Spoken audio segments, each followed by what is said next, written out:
हरिओम। कौन बनता है भूत? जिसका कोई वर्तमान ना हो, केवल अतीत ही हो, वही भूत कहलाता है। अतीत में अटका आत्मा भूत बन जाता है। जीवन न अतीत है और न भविष्य, वह सदा वर्तमान है। जो वर्तमान में रहता है वह मुक्ति की ओर कदम बढ़ाता है। आत्मा के 3 स्वरूप माने गए हैं: जीवात्मा, प्रेतात्मा, सूक्ष्मात्मा। जो भौतिक शरीर में वास करती है उसे जीवात्मा कहते हैं। जब इस जीवात्मा का वासना और कामनामय शरीर में निवास होता है तब उसे प्रेतात्मा कहते हैं। यह आत्मा जब सूक्ष्म शरीर में प्रवेश करता है तब उसे सूक्ष्मात्मा कहते हैं। भूत प्रेतों की गति एवं शक्ति अपार होती है। इनकी विभिन्न जातियां होती हैं और इन्हें भूत, प्रेत, राक्षस, पिशाच, यम, डाकनी, शाकनी, चुड़ैल, गंधर्व आदि कहा जाता है।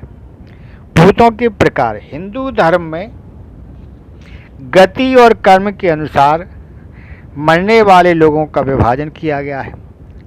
भूत, प्रेत, पिशाच, कूष्मांडा, ब्रह्म राक्षस, बेताल और क्षेत्रपाल, उक्त सभी के उपभाग भी हैं। आयुर्वेद के अनुसार 18 प्रकार के भूत होते हैं। भूत सबसे शुरुआती पद है, या कहें कि जब कोई आदमी मरता है तो सर्वप्रथम भूत ही बनता है। इसी तरह जब कोई स्त्री मरती है तो उसे अलग नामों से जाना जाता है। माना गया है कि प्रसूता स्त्री या नवयुवती मरती है तो चूड़ैल बन जाती है, और जब कोई कुंवारी कन्या मरती है तो उसे देवी कहते हैं।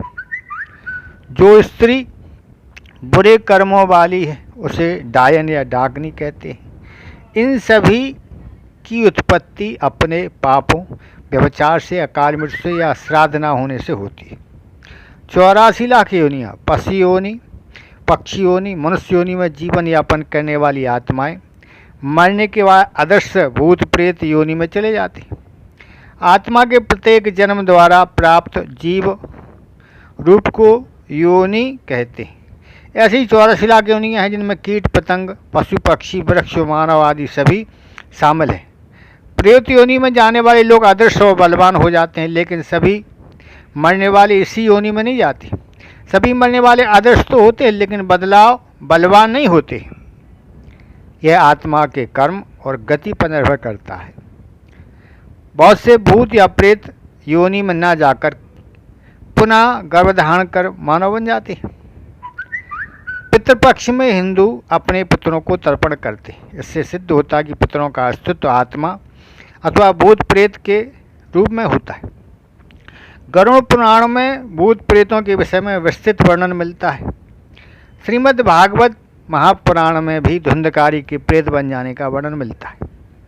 अतृप्त आत्माएं बनती हैं भूत। जो व्यक्ति भूखा, प्यासा, संभोग सुख से विरक्त, राग, क्रोध, द्वेष, लोभ, वासना आदि इच्छाएं और भावनाएं लेकर मरा है, अवश्य वह भूत बनकर भटकता है। जो व्यक्ति दुर्घटना, हत्या, आत्महत्या आदि से मरा है वह भी भूत बनकर भटकता है। ऐसे व्यक्तियों की आत्मा तो तृप्त करने के लिए श्राद्ध और तर्पण किया जाता है। जो लोग अपने स्वजनों और पितरों का श्राद्ध और तर्पण नहीं करते वे उन अतृप्त आत्माओं द्वारा परेशान होते। यम नाम की वायु। वेद अनुसार मृत्युकाल में यम नामक वायु में कुछ काल तक आत्मा स्थिर रहने के बाद पुनः गर्भधारण करती है। जब आत्मा गर्भ में प्रवेश करती है तब वह गहरी सुषुप्ति अवस्था में होती है। जन्म से पूर्व भी वह इसी अवस्था में रहती है। जो आत्मा ज़्यादा स्मृतिवान या ध्यानी होते हैं उसे ही अपने मरने का ज्ञान होता है और वही भूत बनती है। जन्म मरण का चक्र जिस तरह सुषुप्ति से स्वप्न और स्वप्न से आत्मा जागृति में जाती है, उसी तरह मृत्यु काल में वह जागृति से स्वप्न और स्वप्न से सुषुप्ति में चली जाती है। फिर सुषुप्ति से गहन सुषुप्ति में यह चक्र चलता रहता है। भूतों को खाने की इच्छा अधिक रहती है। उन्हें प्यास भी अधिक लगती है लेकिन तृप्ति नहीं मिलती है। वे बहुत दुखी और चिड़चिड़ा हो जाते हैं। ये हर समय इस बात की खोज करते रहते हैं कि कोई मुक्ति देने वाला मिले। वे कभी घर में तो कभी जंगल में भटकते रहते हैं। भूत की स्थिति ज़्यादा शोर उजाला मंत्रोच्चारण से यह दूर रहते हैं, इसलिए इन्हें कृष्ण पक्ष ज़्यादा पसंद है और 13-14 समस्याओं को यह मजबूत स्थिति में रहकर सक्रिय रहते। भूत प्रेत प्रायः इन स्थानों में दृष्टिगत होते, जिन स्थानों से मृतक का अपने जीवन काल में संबंध रहा है या जो एकांत में स्थित है। बहुत दिनों से खाली पड़े घर या बंगले में भी भूतों का वास हो जाता है। भूत की ताकत, भूत अदृश्य होते। भूत प्रेतों के शरीर धुंधले तथा वायु से बने होते, अर्थात वे शरीर विहीन होते। इसे सूक्ष्म शरीर कहते हैं। आयुर्वेद के अनुसार यह 17 तत्वों से बना होता है। कुछ भूत अपने इस शरीर की ताकत को समझकर इसका इस्तेमाल करना जानते, तो कुछ नहीं जानते। कुछ भूतों में स्पर्श करने की ताकत होती है तो कुछ में नहीं होती। जो भूत स्पर्श करने की ताकत रखता है वह बड़े से बड़े पेड़ों को भी उखाड़ फेंक सकता है। ऐसे भूत यदि बुरे हैं तो खतरनाक होते हैं। ये किसी भी देहधारी व्यक्ति को अपने होने का एहसास करा देते। इस तरह भूतों की मानसिक शक्ति इतनी बलशाली होती है कि ये किसी भी व्यक्ति का दिमाग पलटकर उससे एक अच्छा या बुरा कार्य करा सकते। यह भी कि यह किसी भी व्यक्ति के शरीर का इस्तेमाल करना भी जानते हैं।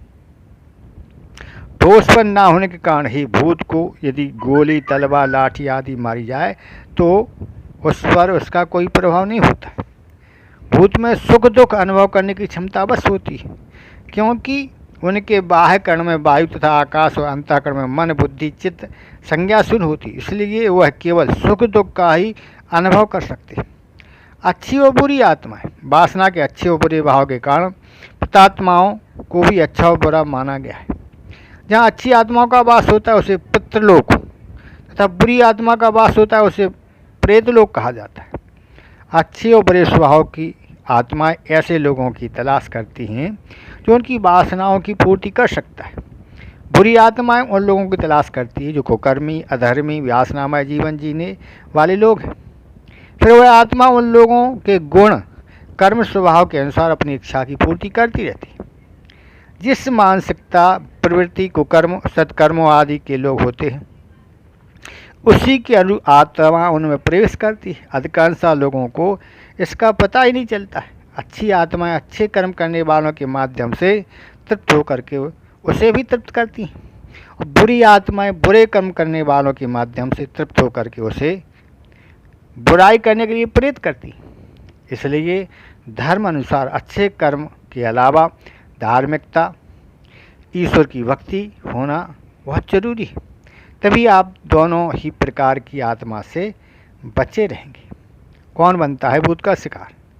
धर्म के अनुसार जो लोग तिथि और पवित्रता को नहीं मानते, जो ईश्वर, देवता और गुरु का अपमान करते और जो पाप कर्म में सदा रत रहते, ऐसे लोग आसानी से भूतों के जंगल में आ जाते हैं।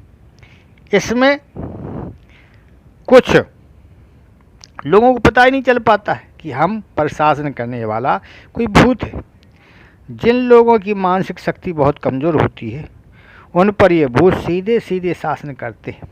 जो लोग रात्रि के कर्म व अनुष्ठान करते और जो निशाचरी वे आसानी से भूतों के शिकार बन जाते हैं। हिंदू धर्म अनुसार किसी भी धार्मिक और मांगलिक कार्य रात्रि में नहीं किया जाता है। रात्रि के कर्म करने वाले भूत, पिशाच, राक्षस और प्रेत योनि होते हैं। इस तरह से हरिओम।